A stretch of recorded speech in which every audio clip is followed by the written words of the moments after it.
from the outset, I can tell you that his behavior when there was an attempt on his life, I was impressed. He's a courageous person. And it's not just about the hand he raised and his call to fight for their common values and ideals. Of course, there was a rush of adrenaline, but a person shows their true color in these emergencies. And this is precisely one of those cases, and I think he acquitted himself admirably in a valiant fashion as a man. I don't know what's going to happen right now during his new presidency, because this is going to be his last presidency. Whatever he does, it's up to him to decide. But what he's been saying publicly up until now, I would be loath to comment on what was said during the electoral campaign, because, that was a deliberate thing to fight for votes. But regardless, what he said about his desire to rebuild relations with Russia, to facilitate an end to the Ukrainian crisis, I think this deserves attention at the very least. And I would like to take this opportunity to offer my congratulations on his election as President of the United States.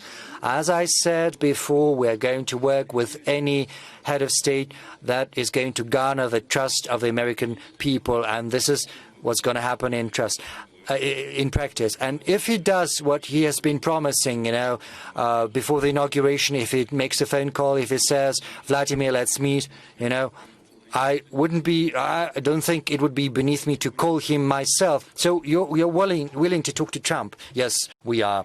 We're ready. And that's the difference between Kamala Harris and Donald Trump, is that Kamala Harris, while in office, and Biden, because that's their administration, and one of the things that Kamala Harris said, and I hate to just continue to beleaguer the point, but it's important because this is news. This is big deal. We've spent literally hundreds of billions of dollars, probably into the trillions, when you talk about resources and things that we're giving them, not only just blank checks, but also military resources and developed power and all of this other type of stuff, and even the time and the dedication that we've allocated for this. I have to question who's really making all of the money behind the scenes, because it has to be beneficial for somebody for the Biden and Kamala Harris administration to never actually deploy any level of diplomacy to try to end this war. Why would they? Why wouldn't they? Why wouldn't they deploy some level of diplomacy to end this war? And again, we always got to go back to 2016 through 2020, in which we had no new wars. And I would like to think that probably upset a lot of people. You know what I'm saying? Let's go back to the fact that, Brittany Griner, we traded Brittany Griner for the Merchant of Death. Literally, that was being held over here in the United States of America.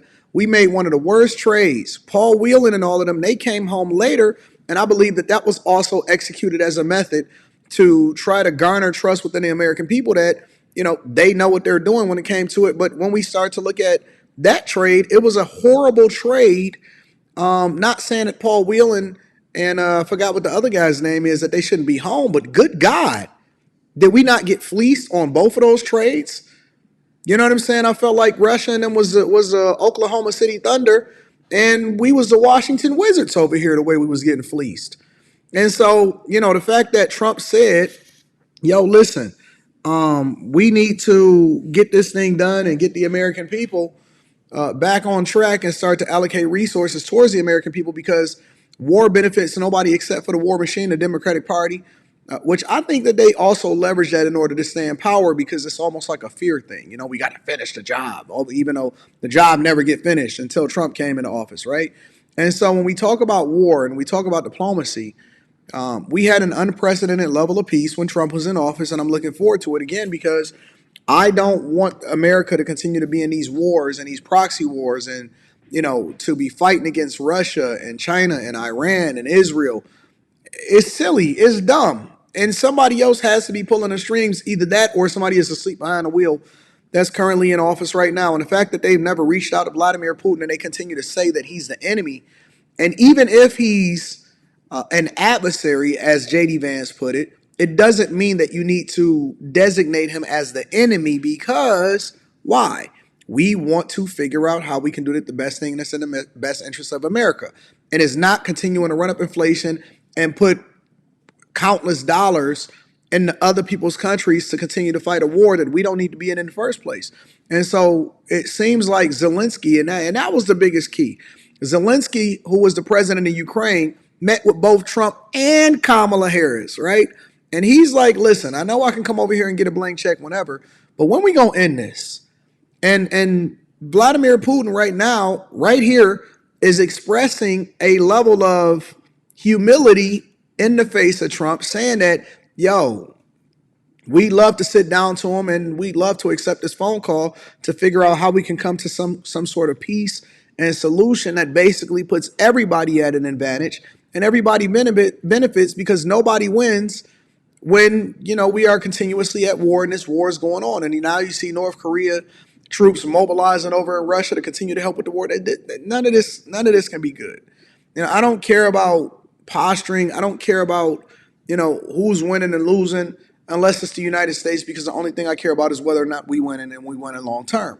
And we can't win when everybody is at war, and the only people that benefit is, all of these war machines and warmongering, and the fact that, we keep having to make these dumb trades because everybody got a problem, instead of having a level of diplomacy that then benefits the United States of America and its citizens, right? Because the taxpayers are the ones that fund this. That's what we got to remember. All of this stuff that happens, it's us that fund this continuously, and we got to get it together. And so to hear him say this less than 2 days after Trump is the president-elect, and he absolutely whooped on Kamala Harris and won every battleground state, it gives me hope for America, because it shows that we're not so far gone that we don't actually pay attention to what's going on with international relations, that everybody is becoming more informed, and everybody understands what's happening in their pocketbook, and we just been suffering. And to see how bad it's gone for the last 3.5 years is insane. It's absolutely insane. But we here now. I'm curious as to what you guys think. Make sure you tap into the Patreon. Link is in the description. Also, Teach Hanley, 40% off your first order, 20% off for life. It's a great time to be alive, man. I think we about to go into the golden age of what America can be, and it's an opportunity to make as much money as possible. Make sure you get your tickets to come and kick it with me December 14th in Detroit. It's going to be awesome. Discount code Anton. I can't wait to kick it with y'all. I love y'all. I appreciate y'all. Y'all let me know what y'all think about this. I'm going to holler at y'all later. Peace.